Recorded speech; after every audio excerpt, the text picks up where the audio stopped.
డప్పూర్లోని ఒక బాయి బోర్ దగ్గర మనం ఉన్నాము. ఇక్కడ పొలం చూస్తున్నాం మనం. ఇక్కడ ఆలుగడ్డ పంట ఉంది, మళ్ళీ ఇక్కడ వచ్చేసి పత్తి కనిపిస్తుంది, మళ్ళీ కంది పంట. ఇక్కడ పత్తి, ఇక్కడ పుదీనా, ఇక్కడ పాలకూర, ఇక్కడ మళ్ళా కొత్తిమీర, అంటే రకరకాల పంటలతోటి ఈ పొలం అయితే కనిపిస్తుంది. అంటే ఈ ఫార్మా కంపెనీకి సంబంధించి ఈ పొలం కూడా ఆ ఫార్మా కంపెనీ లిస్టులో ఉన్నట్లే ఉన్నది కూడా. అంటే ఇక్కడ పక్కకు చూస్తున్నాం మనం, ఇక్కడ వడ్డీ గ్రామం ఉంటుంది, ఈ బావి పక్కన వడ్డీ గ్రామం ఉన్నది, మళ్ళీ ఇక్కడ వచ్చేసి మాల్కి గ్రామం ఉంటుంది. అంటే ఇది మధ్యలో పాయింట్ ఈ డప్పూర్ అనేది. ఈ పంట దగ్గర మనం ఉన్నాం. ఇక్కడ పచ్చగా పంటలు కనిపిస్తున్నాయి. ఇక్కడ రైతులు కూడా ఎవ్వరికి వాళ్ళు ఇక్కడ పనులలో నిమగ్నం అవుతున్నారు. అక్కడ ట్రాక్టర్ దున్నుతున్నది, ఇక్కడ మహిళలు పత్తులు కూడా ఏరుతున్నారు. ఇక్కడ ఈ బోర్ బావికి సంబంధించిన వాళ్ళు కూడా ఇక్కడ ఏదో ఒక పనులు చేయడానికి నిమగ్నం అయిపోయారు. మరి ఇలాంటి భూమిని ముఖ్యమంత్రి ఇక్కడ చుట్టుపక్కల కొండలు కనిపిస్తున్న మాట వాస్తవమే, ఇది బార్డర్, కర్ణాటక బార్డరు. కానీ ఈ కొండల పైన కూడా ఇక్కడ రైతులు సత్తా ఉన్న వాళ్ళు కాబట్టి ఇక్కడ వ్యవసాయం చేస్తున్నారు. ఈ సీఎం ఏమంటున్నాడంటే ఇక్కడ ఆ కొండలను చూపెట్టి కొండలను చూసుకుంటా అంటే ఇక్కడ ఫార్మసిటీ ఏర్పాటు చేయొచ్చు, అంటే ఇక్కడ మినిమం తొండలు కూడా ఇక్కడ గుడ్లు పెట్టవు అని చెప్పేసి ముఖ్యమంత్రి చెప్తున్నాడు. సో మరి ఇంత మంచి పంటలు, అంటే నల్ల భూమి, ఇది రేగడి చేన్లు, అంటే ఇక్కడ పక్కకే మాంజిరా నది ఉంటుంది. అంటే ఈ భూమికి సంబంధించి వాటర్ సోర్స్ కూడా ఇక్కడ బోర్లు ఉంటాయి, మళ్ళీ బావులు ఉంటాయి.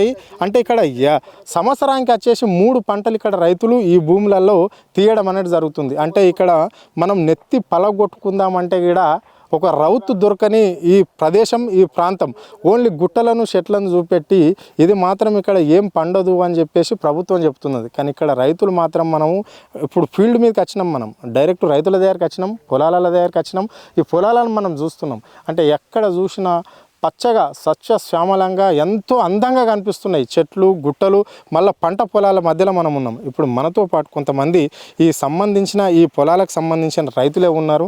మరి వాళ్ళని అడిగి తెలుసుకునే ప్రయత్నం చేద్దాం. అన్న చెప్పండి అన్న, మీ పేరేంది? నా పేరు రవి అన్న. మాకు 5 ఎకరాల పొలం ఉంది. ఇది మేము దీన్ని చాలా బాధపడి అప్పుల పాలు కూడా అయిపోయి చాలా ఎకరం అమ్ముకున్నాం కూడా, అయినా దాన్ని వదులుకోవడానికి సిద్ధంగా లేము. మా భూమి మాకు కావాలి.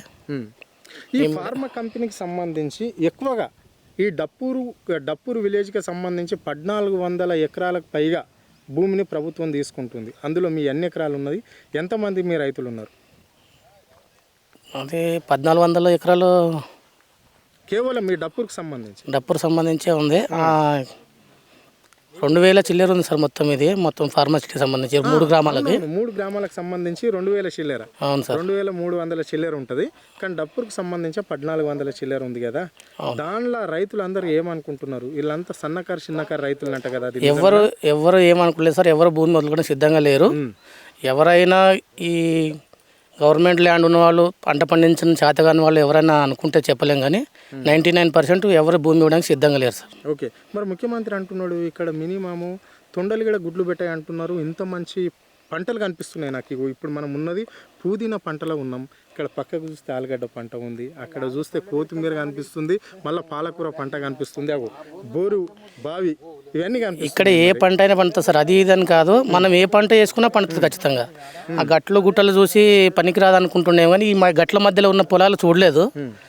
చూసి కొంచెం మాపై దయ చూపించాలని కోరుకుంటున్నాం. ముఖ్యమంత్రిని కోరుతురా? చెప్పండి అన్న, మీ పేరేందన్న? నా పేరు ఖదీర్ సార్.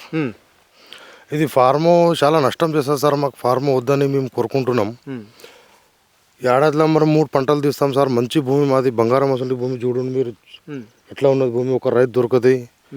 మరి ఇతని చాలా అన్యాయం చేస్తున్నాం. మాకు అప్పుడు ఎలక్షన్ అప్పుడు మాకు ఓటు కావాలంటే మందిది ఒక్క నెల కాళ్ళ మొక్కినాం, మా కాంగ్రెస్కి ఓటు వేయండి అని మేము.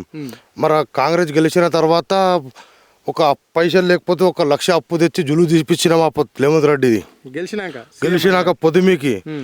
మరి తర్వాత ఏం చేసాడు, మా కుతికే మీద కాలు పెడుతుండు, వచ్చి మా భూమిని అంతా గుంజుకుంటుండు సార్. ఇతని ఏం చెప్పాలి, ఇతనికి దయచేసి ఇట్లా చేయవద్దని మేము కోరుకుంటున్నాం సార్. ఫార్మో గిర్మో ఏం వద్దు, మాకు మా భూములు మాకే ఉండాలని కోరుకుంటున్నాం సార్. కాదు కూడదని ప్రభుత్వం ఇక్కడ ముందడిగి వేసిందనుకో, ఇక్కడ కంపెనీ పెడతాము అని అన్నదనుకో, ఏంది మరి పరిస్థితి?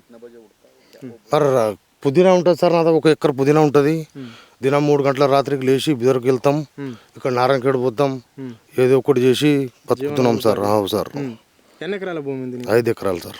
5 ఎకరాలలో ఎన్ని ఎకరాల భూమి పోతుంది? మొత్తమే పోతున్నది, ఏం ఉంటలేదు, మరి ఊరని పోతున్నది. అంటే మీకు కనీసం ఎంత ఎకరకు ఎంత కట్టిస్తామని ప్రభుత్వం? 15 లక్షలు అంటారు సార్. మరి ఇక్కడ విలువ ఎంత ఉంది భూమిది? 80 లక్షలు సార్. 80 లక్షలు. 80 లక్షలు పోతుంది. 80 లక్షలు ఎన్ని ఇస్తే మేము భూమి ఇవ్వం సార్. 2 కోట్లు ఇస్తే భూమి ఇవ్వం మేము ఇక్కడిది. 2 కోట్లు ఇస్తా అంటే ఎకరకి పైసలు తీసుకొని ఏం చేయాలి సార్? ముత్తాతలది ఉన్నది పడి ఉంటుంది, మాది మా పిల్లలు బ్యాకలు తింటూ ఉంటారు సార్. భూమి పైసలు తీసుకొని ఏం చేయాలి సార్? కష్టం చేస్తాం, తింటాం, మజాలో ఉంటున్నాం. కాదు కూడదని ప్రభుత్వం వస్తే వీడికి కంపల్సరీ కావాలని స్వీకరిస్తే ఏం చేయాలనుకుంటున్నారు? బేక్కైంది చేస్తాం సార్. ఏడదాకపోతే ఆడదాకా చేస్తాం. అంటే కొట్టుకోవడానికి తయారు, బేక్కైంది తయారు. పూరది పోయిన దాకా చేస్తాం సార్. తల పూర పోయిన దాకా జంగులాడేస్తాం. ఏం బి కానీ పోతే పోయి కాళ్ళ ఒక్క నెల కాళ్ళ మొక్కినాం, పోతే పాడమే పోతుందేమో. మరి మినిమం ఇక్కడ అధికారులు నచ్చిరా మీ దగ్గరికి? ఎవరు బి రాలేదు సార్. మాకు ఏం బి మాపియాలి. డారాకు వచ్చి ఆ లిస్టు మెత్తిపోయారు. 2 నెలల ఎమర చేసుకోండి మీరు అని. 2 నెలల అంటే ఈ 3 గ్రామాలలోనా? 3 గ్రామాల. ఏ గ్రామం? వడ్డీ, మల్గి, డప్పూర్. మరి ఏమనుకుంటారు ఇక్కడ రైతులంతా? మరి కేసు కానీ అలాంటిది? కేసు అయితే ఆల్రెడీ హైకోర్టులో కేసు వేసినాం సార్ దీని గురించి. మాకు వద్దు, ఇది ఫార్మోనే వద్దు, మాకు మా భూములు మాకే ఉండాలని చేసినాం సార్. ఓకే. నా పేరు రవీందరు. నేను ఒక రైతుని డప్పూర్ విలేజ్లో. ఇక్కడ ఫార్మాసిటీ వేస్తామని కేటాయిస్తారు సార్. 2000 ఎకరాలకి తీసుకుంటామని గెజిట్ వేయడం జరిగింది. కలెక్టర్ మేడం గారు వచ్చారు. వచ్చి ఎందుకు వచ్చారు అంటే, సాధారణంగా రైతు బంధు గురించి గుట్లలకు రైతు బంధు ఇవ్వడం జరగదు, పంట వండే భూమికి ఇస్తామని మేడం గారు చెప్పి పోయారు. పోయిన 2 రోజులకే గెజిట్ వేయడం జరిగింది.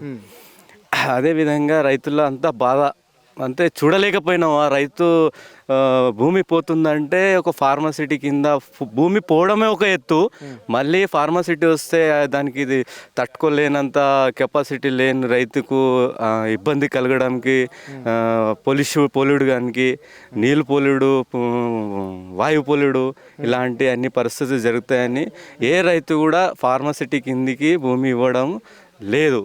అదేవిధంగా రేవంత్ రెడ్డి అంటాడు తొండలు పెట్టే భూములు ఉన్నాయి, అవి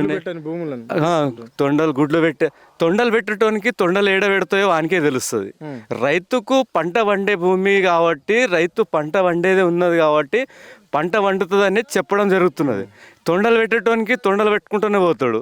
మళ్ళా ఏంటంటాడు తొక్కుకుంటూ వస్తా. ఏ రైతుకు తొక్కుతాడా వీడు?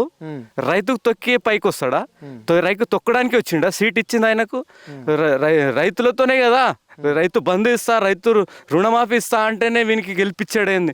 ఈ గెలిపించడానికి కారణానికి వీడు తెచ్చి ఫార్మాసిటీ వేస్తా, నీ భూములు గుంజుకుంటా, అంతా ఏరియాలో డెవలప్ చేస్తా. ఏం డెవలప్ చేస్తావు? డెవలప్ చేసేది ఏముంది? రైతు బంధు లేదు, ఏం లేదు, ఏ బంధు కూడా లేదు. బట్ ఈయేడు కూడా గ్యారంటీ, ఇది ఇచ్చుడు కూడా గ్యారంటీ లేదు. ఈయేడు కూడా అంత కాదు కూడా. అదేవిధంగా మేమేమనేదంటే, నీ రైతు బంధు వద్దు, నీ రుణమాఫీ వద్దు, ఏమొద్దురా బాబు, మా భూమి మాకు సక్రమంగా మాకు వదిలేస్తే మేము సంతోషంగా ఉంటామని చెప్తాం. అదేవిధంగా అధికారులకు కూడా చెప్పేది ఏంటంటే, అధికారులు ఎవరో చెప్పిరని మీరు వచ్చి ఇక్కడ మేము సర్వే చేస్తాము అది చేస్తామని అనుకొని రాకండి. ముందు రైతుల విచారణ ఏముందో, ఊర్లో జనాలు రైతులు ఏ డిసిజన్ తీసుకుంటున్నారో కొంచెం రైతుల విచారణ తీసుకున్నాక మీరు వచ్చే ప్రయత్నం చేయండి.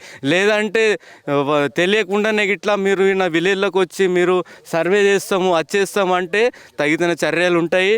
మీకు తరిమి కొట్టడం కూడా ఉంటుంది. ఏదో లగ్చర్లా అట్లా అయింది భయపడతారు రైతులని మీరు ఆ విధంగా కేసులు వేస్తామని అనేది ఇక్కడ ఏం భయపడేది ఏమి లేదు. ఏ రైతు కూడా భయపడలేడు. అది వాళ్ళ అభ్యంతరం, వాళ్ళు చెప్పనట్టు వచ్చినందుకు ఆ సంఘటన జరిగింది అక్కడ కాబట్టి అందు గురించి అధికారులు కూడా చెప్పడం జరుగుతుంది. మీరు ఏదైనా చేసేది ఉంటే ఊర్లో వచ్చి ఒకవేళ రైతులకు అందరు విచారణ చేసి సర్వే చేస్తేనే బాగుంటుంది. లేదంటే చాలా పెద్ద ఎత్తున కఠిన చర్యలు తీసుకుంటాం.